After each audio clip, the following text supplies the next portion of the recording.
Hi, and welcome to New Year, New Voice 2025, day 22. And today we're going to talk a little bit about the upper passaggio, and I want to just give some thoughts to think about when working and singing in the upper passaggio. There's a lot of conjecture about how to do it, and generally what we hear is that we want to thin the area of the passaggio as we go into the top. We go from middle voice into the top of our voice.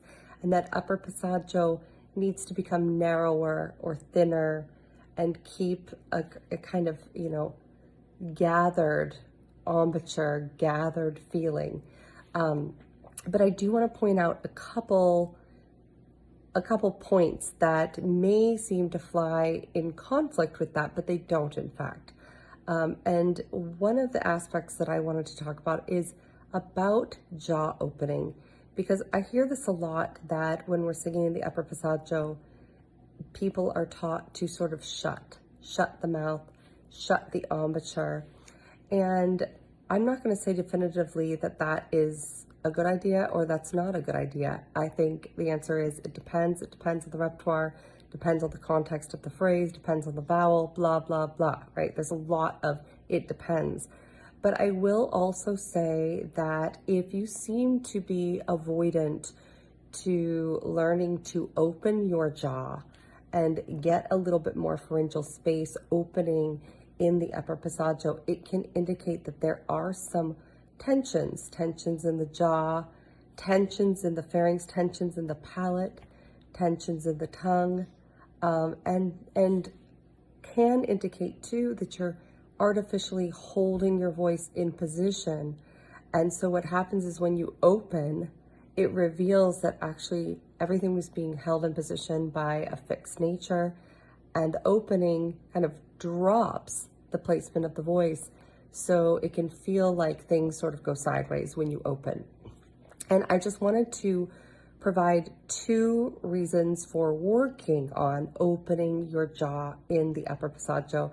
I'm sorry I cannot demonstrate this today because I'm still sick, but I'll talk about it, and hopefully at another time I will be able to demonstrate. But essentially what you need to be able to do is you have to be able to figure out a way to phonate, especially on open vowels, with your jaw open. Okay, so I'm talking about for vowels like ah and o. You have to find that way to be able to open and sing into the passaggio. If it feels like every time you're going there that you have to really shut and you cannot open, there is something going wrong there. Now, that's not to say that you don't choose at certain times to sing with a more closed embouchure, but those times could be, for piano effect, for certain vowels, for a color, for a kind of a lighter phrase.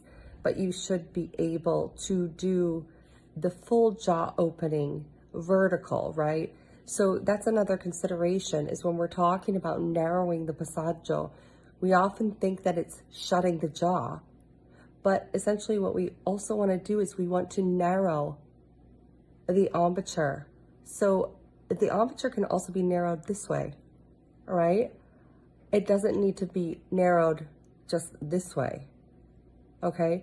So when you're singing, if you think about that, the verticality of the opening and the verticality inside, it's a little bit more gathered. So these muscles have to work a little bit more to support the integrity of the vowel and the integrity of the space for the upper passaggio.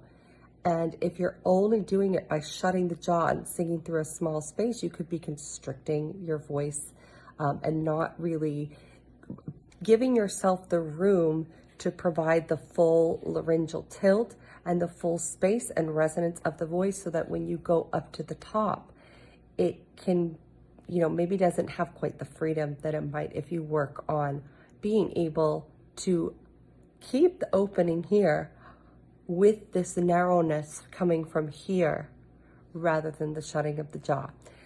So that is something to experiment around with. And like I said earlier in this video, one of the challenges that you will notice when working on this, and it doesn't mean that jaw opening is not working for you. It means that it reveals where you're not able to keep the placement of the voice when you open the jaw.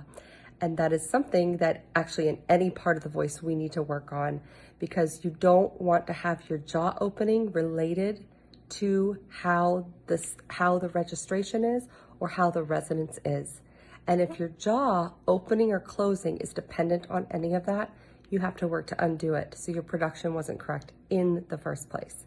I do firmly believe that. I think that if you are singing in the correct placement, so to speak, I don't like that word, but let's use it for the sake of this conversation. If you're singing with the correct placement, you can have quite a bit of freedom in jaw opening or closing. And the only difference is that the jaw opening can provide more color, more overtones, and jaw closing can provide, a lightening effect. There can be other overtones that are brought in, but essentially the function stays the same. And if it's not staying the same when you open the jaw, you can be depressing the tongue, you can be, pulling down the palate, you can be dropping the facial posture. There's a lot of things that go hand in hand. So that is something that you do want to sort through when you are looking at this in your technique. So I hope this helps, provides you for some food for thought, and hopefully I will be back and able to demonstrate soon. But have a good day.